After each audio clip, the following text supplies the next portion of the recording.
Let's bring in Kyron Huigens, who's a professor of law at the Cardozo School of Law, and he joins us from New York. Mr. Higgins, what's your position on this? Well, Steve Mnuchin really has no idea what he's talking about. The law that he's talking about says that Congress has an absolute right to these tax returns. It says that the Treasury, the IRS commissioner, shall turn them over. There's no room for interpretation there at all.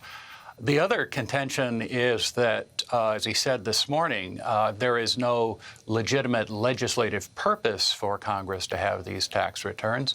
And of course, that's a very dangerous proposition. If the president can say what's a legitimate congressional purpose, well, then the president has complete control over Congress and the nature of cooperation between the president and Congress. And that's just not in the Constitution. That violates the basic structure of separation of powers.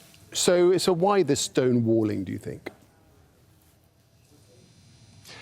Well, in the tax return in particular, I mean, frankly, I think Trump is worried about the same sort of thing that the New York Times has revealed recently, which is that his financial position and his talents as a businessman are really vastly overstated. I think his tax returns would show that.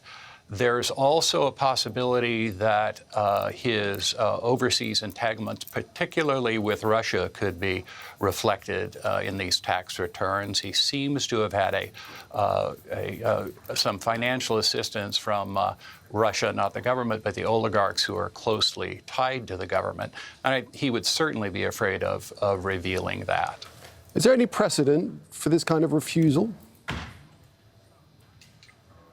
No, there really isn't.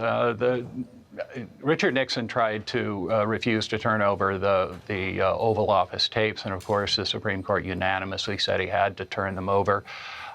This law, as I mentioned, is just absolutely unconditional. And really, there's less room for argument here than in any other case. So if it's unprecedented, it's on the side of Congress and their absolute right to have this information.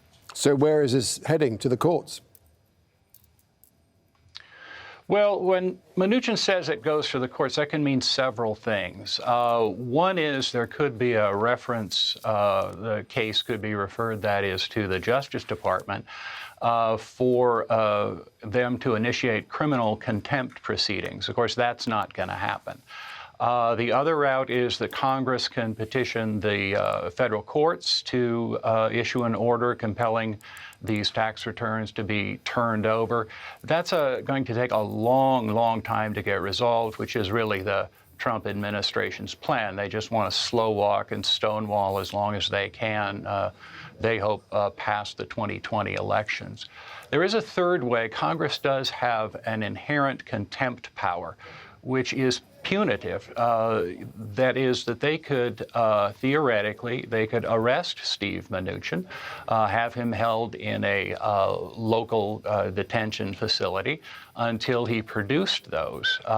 This is a contempt power, though, which is punitive in nature, which means that they could also just impose fines. Adam Schiff, congressman, has suggested that they could impose fines of $25,000 a day, say, until this material is turned over. And this would be a tactic that the Congress could use in any of the areas where the Trump administration is stonewalling and refusing to comply with subpoenas.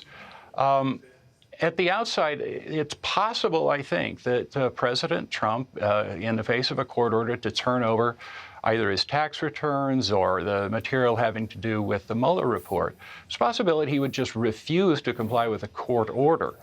That would be an impeachable offense. And I think if both of those things were to happen, which I don't think is beyond the realm of possibility, both of those were to happen, arresting members of the administration until they comply with congressional subpoenas under the inherent contempt power of Congress, I think that becomes a real possibility.